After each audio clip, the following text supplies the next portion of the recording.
لیکن اللہ تعالیٰ کا بے پایاں فضل و کرم کہ آج یہ شاندار ٹیم کے نتیجے میں الحمدللہ ہم دوبارہ اپنے پاؤں پہ کھڑے ہو چکے ہیں۔ اب سفر ہے گروتھ کا، اکنامک گروتھ کا، معاشی ترقی کا۔ ان بچوں نے جو ہمارے پرائم منسٹر، یوتھ کونسل کے ممبر اور پھر دانش اسکول کے بچوں نے کس طرح آپ کی امیدوں کو دوبارہ ابھارا ہے اپنی تقاریر سے، کتنے مشکل حالات سے وہ آگے نکل کے آئے اور تعلیم حاصل کی۔ تو میں سمجھتا ہوں کہ آج یہاں پر بزنس کمیونٹی بیٹھی ہے، میں آپ سے مخاطب ہوں، میں یہ کہنا چاہتا ہوں کہ ہم نے مشکل فیصلے کر لیے، لیکن آگے بھی جو سفر جو ہے کوئی آسان نہیں ہے، دن رات محنت کریں گے، لیکن یہ امید سامنے آ گئی ہے، پوری قوم دیکھ رہی ہے کہ اب پاکستان دوبارہ ٹیک آف کرنے کی پوزیشن میں آ چکا ہے۔ اس میں آپ نے میرا بھرپور ساتھ دینا ہے، آپ نے آگے بڑھنا ہے، آپ نے مشورے دینے ہیں، کس طرح انڈسٹری کو تکڑا کرنا ہے، کس طرح ایکسپورٹس کو آگے بڑھانا ہے، کس طرح ٹیکسز نیچے لے کے آنے ہیں۔ بڑے بڑے قابل یہاں پر ہمارے پاکستان کا مایہ ناز بزنس مین بیٹھے ہیں، اور میں آپ سے یہ وعدہ کرتا ہوں کہ پچھلے 8-10 مہینوں میں ہم نے سخت فیصلے کیے۔ اب آپ کی مشاورت سے یہ پالیسیاں بنیں گی، کس طرح ایکسپورٹس کو آگے بڑھانا ہے، کس طرح ایکسپورٹ لیڈ گروتھ ہوگی، کس طرح انڈسٹری کو آگے لے کے جانا ہے، کس طرح ہماری جو لوکل انڈسٹری ہے جو کہ ایک فیٹ کاؤ بن گئی ہے، اس لیے کہ دیوار بن گئی ان کو پروٹیکشن کی، امپورٹ ڈیوٹیز کے حوالے سے، اور ان کی اپنی کارکردگی جو ہے وہ انیفیشنٹ ہوگی، وہ اتنی کمپٹیٹو نہیں رہے دنیا کی عالمی منڈیوں میں۔ اگر ان کو کہا جائے کہ آپ کی مصنوعات آپ جا کے مقابلہ کریں اپنا قرب و جوار کے ممالک سے، نہیں کر سکتے، اس لیے کہ نہ انہوں نے R&D کی، نہ ماڈرن ٹیکنالوجی لے کے آئے۔ جو یہ رینٹل بزنس بن گیا تھا، میں بخدا آپ کو گواہ بنا کر کہنا چاہتا ہوں کہ میرا بس چلے تو میں 15% ٹیکس اکراس دا بورڈ ابھی کم کر دوں، لیکن اس کا وقت آئے گا۔ میں یہاں پر کوئی خود نمائی کے لیے بات نہیں کرنا چاہتا، آپ کے سامنے روز اخبارات میں، ٹیلی ویژن پر آپ دیکھتے ہیں کہ حکومت کس طرح کاوشیں کر رہی ہے، جس طرح منسٹر صاحب نے بتایا، فائنانس نے ڈاؤن سائزنگ، رائٹ سائزنگ، اپنے اخراجات کم کر رہے ہیں بے پناہ۔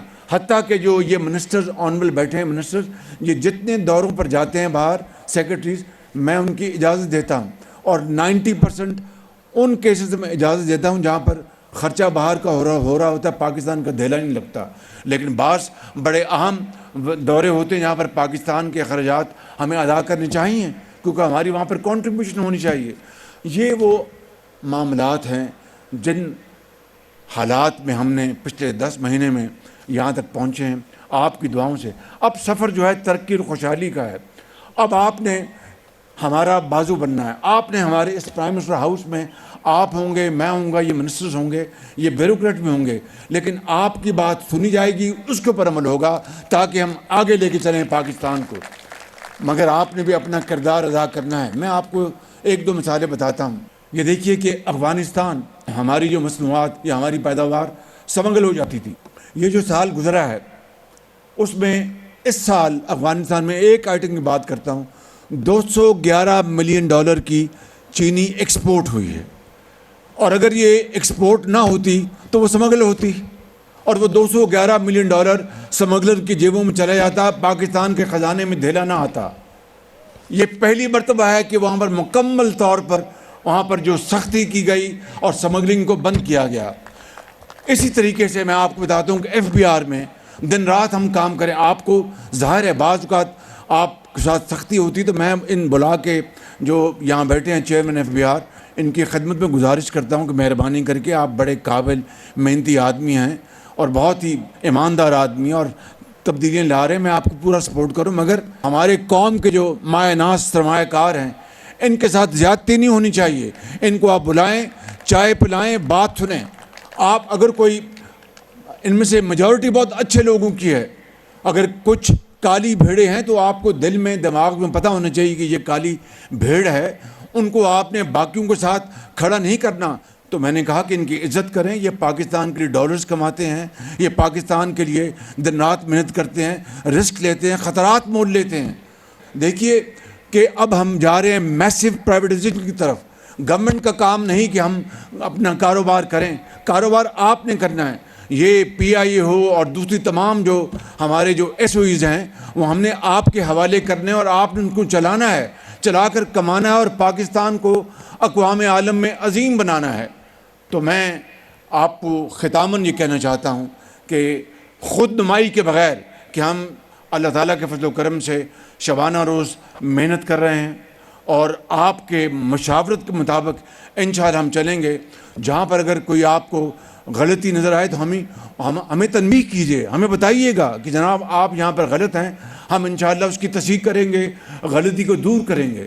وہ یاد کریں زمانہ نواز شریف کے دور میں 1990 کی دہائی میں جب روپیہ پاکستان کا ہندوستان کی کرنسی کے مقابلے میں بہت مضبوط تھا اور ہماری ہندوستان کی جو اکنامک جو کمپٹیشن تھا وہ سب ہر جگہ ذکر ہوتا تھا۔ بہرحال مایوس ہونے کی قطعاً کوئی بات نہیں ہے، میرا دل گواہی دیتا ہے کہ انشاءاللہ ہم محنت کریں گے تو پاکستان کو ہم عظیم بنائیں گے۔ دیکھیے ایک طرف دہشت گردی کا دن رات ہمارے جوان کوئٹہ میں، کلات میں، ساؤتھ وزیرستان میں روز دہشت گردوں کا وہاں پر مقابلہ ہو رہا ہے۔ 2018 کے بعد آپ نے دیکھا کہ دہشت گردی کا خاتمہ ہو چکا تھا، لیکن پھر بدقسمتی سے وہ لوگ دوبارہ یہاں پر آ گئے۔ میں اس میں نہیں جا رہا، آپ اچھی طرح جانتے ہیں۔ لیکن آج مجھے بتائیے کہ جب دہشت گردی مکمل طور پر ختم ہو گئی تھی 2018 میں، تو کیا وجہ ہے کہ آج دوبارہ دہشت گردی دوبارہ یہاں پر سامنے آ رہی ہے؟ کیا وجہ ہے؟ یہ سوال پوری قوم کو ایک چپتا ہوا سوال جس کا جواب ہمیں دینا ہے کہ ان 80,000 جوانوں کی، ماؤں کی، بیٹوں اور بیٹیوں کی قربانیوں سے جب دہشت گردی کا خاتمہ ہو چکا اور پاکستان کو دنیا میں پاکستان نے اپنا لوہا منوایا کہ اتنی عظیم قربانیوں کے بعد دہشت گردی کا خاتمہ ہو چکا، یہ دہشت گردی کیوں آئی؟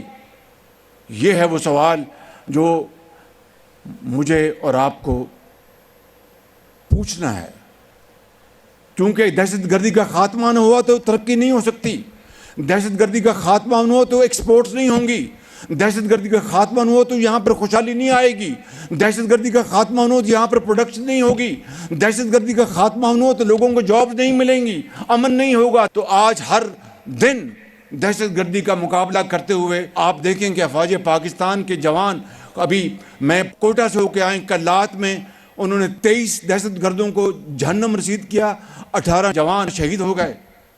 ابھی کل پرسوں پھر واقعات ہوئے، دن رات یہ ایک طرف افواج پاکستان قربانیاں دے رہی ہے۔ اور میں آپ کو یہ بات بتانا چاہتا ہوں بلا خوف تردید کہ یہ پہلا موقع ہے کہ ہم پولیٹیکل انسٹیٹیوشن دوسرے انسٹیٹیوشن کے ساتھ مل کر دن رات ہم کام، یہ سمگلنگ جو ہے ختم کی پہلی مرتبہ لا انفورسنگ ایجنسیز نے، وہاں پر بارڈرز پہ پولیس نے، وہاں پر افواج نے سمگلنگ ختم کی۔ اگر $211 ملین نہ ہوتے ایکسپورٹ تو وہ جاتے سمگلنگ میں، وہ جو سمگلرز کی جیبوں میں جاتا پیسہ، اور $211 ملین کوئی معمولی رقم نہیں آج پاکستان کے حالات کے حوالے سے۔ تو میں یہ کہنا چاہتا ہوں کہ ہمیں مل کر پاکستان کو بنانا ہے، اور اس میں مجھے کسی کو کوئی آر نہیں ہونا چاہیے۔ مجھے کئی لوگ مختلف القاب سے نوازتے ہیں کہ یہ فلاں ڈمکاں، مجھے رتی بھر پرواہ نہیں ہے، مجھے اگر پرواہ ہے تو پاکستان کے ترقی و خوشحالی کی۔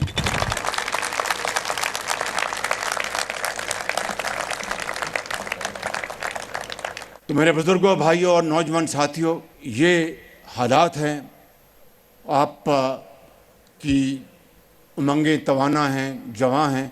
انشاءاللہ یہ ملک بہت وقت ہم نے ضائع کیا، اور میں اب کسی اور بات پر نہیں جانا چاہتا۔ ملک کو اس وقت ضرورت ہے اسٹیبلٹی کی، ملک کو امن کی ضرورت ہے، ملک کو اس وقت بھائی چارے کی ضرورت ہے، ملک کو اس وقت خوشحالی کی ضرورت ہے، معاشی ترقی کی ضرورت ہے۔